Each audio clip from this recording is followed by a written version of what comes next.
first made and non-stick casserole with lid. Ayan, tanggalin natin yung tali naman para naman makita-kita natin kung ano nakasulat. Ayan.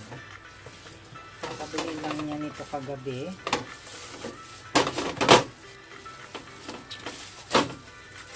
Ayan, parang kagaya siya ng isa, yung black. Ayan. Ang kanyang size is 28 cm, 5.7 liter, 11-inch sinks. Ayan. Cook boldly with our modern non-stick technologies. Built to last a lifetime, Circulon cookware is designed with unparalleled quality and technology. Ayan, ang kanyang mga ano. Tignan natin. Buksan natin. Makita natin ang mabuti. Hindi natin basahin, pero mabasa din natin. Diba? Ayan, kagaya din siya nung ano, ng black.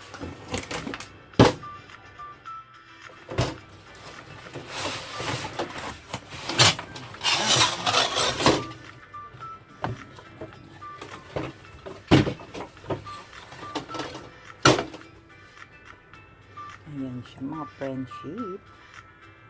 Bagong bago.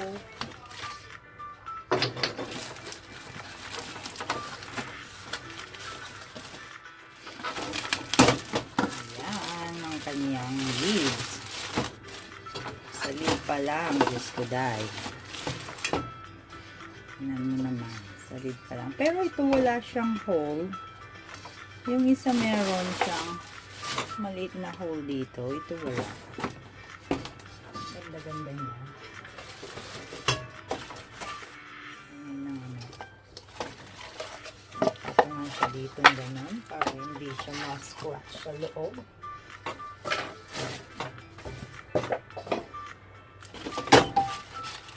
Ito yung kanyang guide. Use and care. Thank you for choosing non-stick cookware. Please read thoroughly through the information before first use.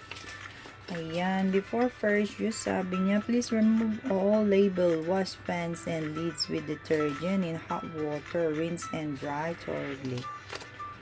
Stovetop cooking. Stovetop cookware is suitable on the following stovetop. Ayan, induction niya, yun sa ilalim. Ayan. Ito kagaya siya nung ano, black. Kaso ito, dalawa yung handle niya. Ano, solid plate.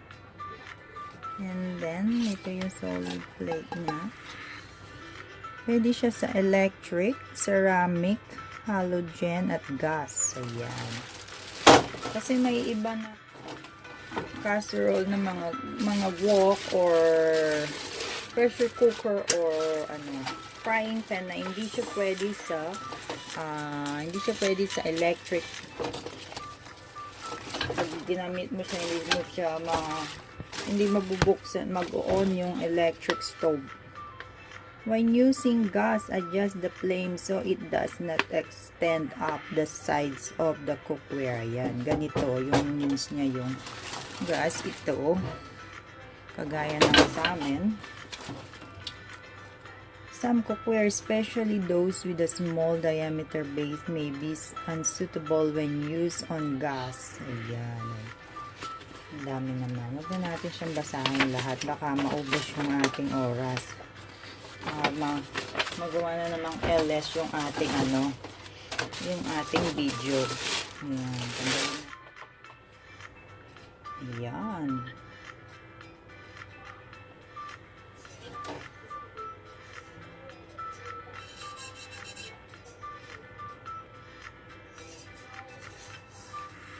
Red naman to, yung isa is black. Mahilig sa may kulay yung aking amo. Yes, malaki siya ng konti. Means ito 24 cm siya. Ayan. 24 cm ito, 28. Ito rin siya, ganyan. Hindi mo siya pwedeng gamitin ng continuous na mainit yung iyong malaki yung iyong fire. Malaki yung iyong apoy. Dapat high to low siya pag nagluluto ka. Tsaka pag nagluto ka, hindi mo siya pwedeng iwan dito yung pagkatapos mo nagluto. Huwag mong iiwanan dito yung niluto mo. Dapat i-transfer mo siya kagad sa sa iyong lalagyan. Huwag mo siyang iiwanan dito sa ating casserole. Ayan. Pwede pa sa pagpatungin. Ayan. Akala ko meron siya. Wala din pala siya. Kaya maganda ang niya pag nagluluto ka. At saka, ang best dito, non-stick siya. Magandang mag-fry ng mga, yung mag-fry ka ng egg or yung fish, hindi siya dumidikit.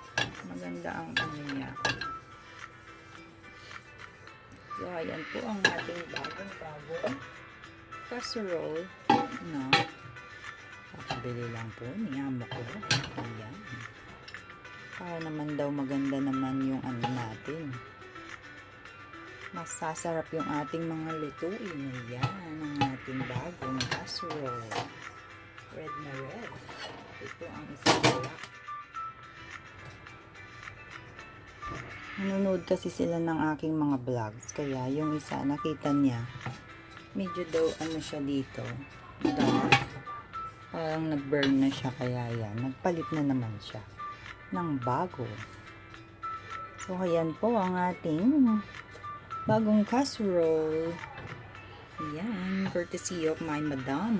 Ayan, maraming salamat madam, at magaganahan na naman ako magluto nito ng panibagong recipe. Ayan.